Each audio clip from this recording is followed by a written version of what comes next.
আত্মীয়দের সাথে সম্পর্ক রাখতে চাই, কিন্তু আত্মীয়রা যদি সম্পর্ক রাখতে না চায় তাহলে আমার কি করণীয়?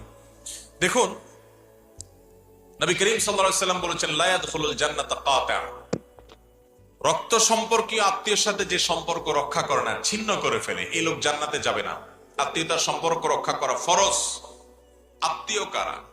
রক্ত সম্পর্কীয় আত্মীয় যাদের সাথে সম্পর্ক রক্ষা করা ফরজ, তাদের দুইটা ধারা আছে, একটা হলো মায়ের দিককার, একটা হলো বাবার দিককার।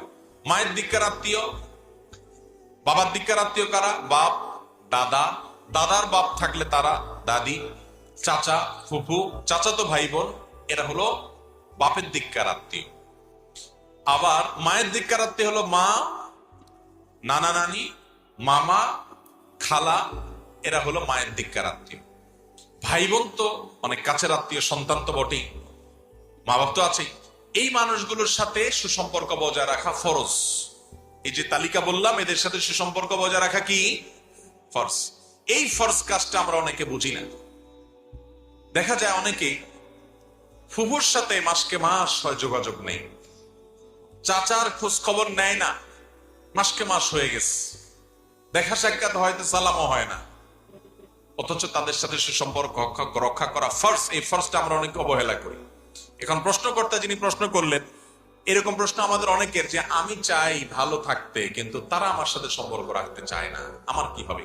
ঠিক একই প্রশ্ন এক ব্যক্তি আমাদের প্রিয় নবী সাল্লাল্লাহু আলাইহি ওয়াসাল্লাম করেছেন। নবী সাল্লাল্লাহু আলাইহি ওয়াসাল্লামের কাছে প্রশ্ন করেছেন, ইয়া রাসূলুল্লাহ, আমি আমার আত্মীয় স্বজনের সাথে সুসম্পর্ক বজায় রাখতে চাই কিন্তু তারা আমার সাথে সুসম্পর্ক বজায় রাখতে চায় না। তখন নবী করিম সাল্লাল্লাহু আলাইহি ওয়াসাল্লাম বলেছেন, লাইসাল ওয়াসিলু বিল মুকাফি। তোমার আত্মীয় তোমার সাথে সম্পর্ক রাখতে চায়, তুমিও চাও, এর নাম আত্মীয়তার সম্পর্ক রক্ষা করা নয়।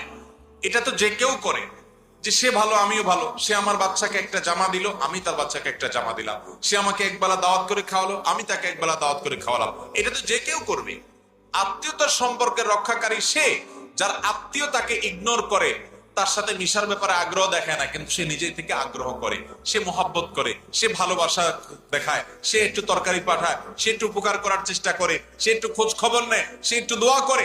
এটা হলো আত্মীয়তার সম্পর্ক রক্ষাকারী। অর্থাৎ আপনি যার সাথে আত্মীয়তার সম্পর্ক রক্ষা করতে চাচ্ছেন, তিনি রক্ষা করতে না চাইলেও আপনি আন্তরিক হবেন, এর জন্য আল্লাহ আপনাকে আজর দিবে। হ্যাঁ,